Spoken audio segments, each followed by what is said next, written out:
What's up, everybody? It's Peralta-Arellano reporting with Carvd N Stone, your weekly source of positive news. And right with me, I have Troy Tyler, singer, songwriter, artist, and we're just here cutting the rug a little bit, just talking a little bit.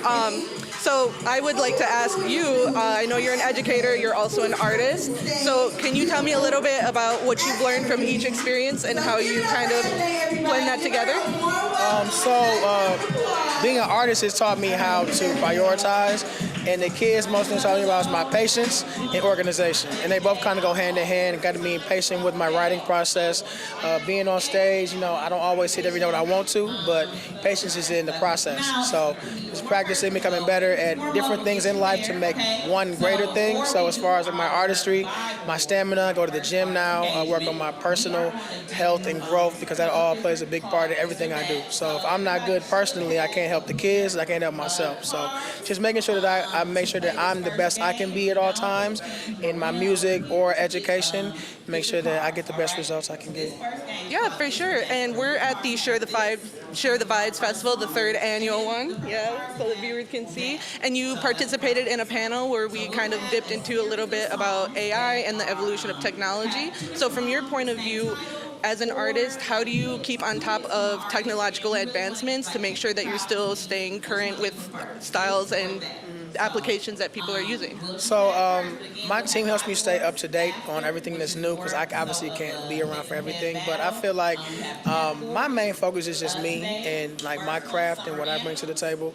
Everything else will always be a big part of music, but I feel like as long as I make sure that my artistry, my songwriting is like up to par, then whatever else comes along I can use to my advantage. But kind of like what we talked about on the panel, if I don't know it myself, I can't really benefit the uses of these different technologies and AI and stuff like that. So just honing in on my own craft before I put in my 10,000 hours somewhere else, trying to make sure that I got my foundation together so then I can use these new tools to, magnify what I'm trying to show the world.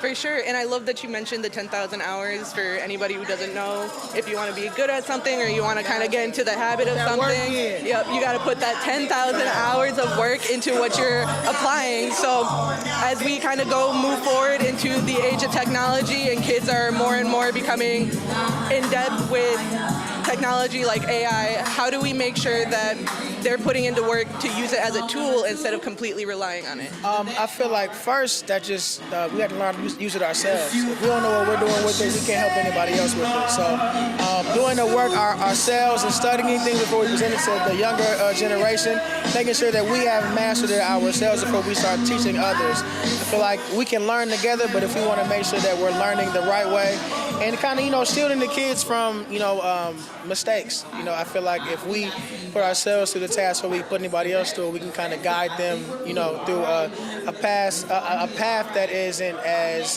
detrimental to, life and stuff like that. So as long as we make sure that we know what we're doing, we understand things properly, we can obviously help the younger and the youth use it as well. So I just, just practicing what we have now so that we can give it to people the right way. And if we don't use it as a crutch and more of an assistance to just help make everything else we do bigger. Perfectly said. I want to say thank you for your time and speaking with us. And remember, everybody, in the end, everything will be carved in stone. In the end, everything will be carved in stone.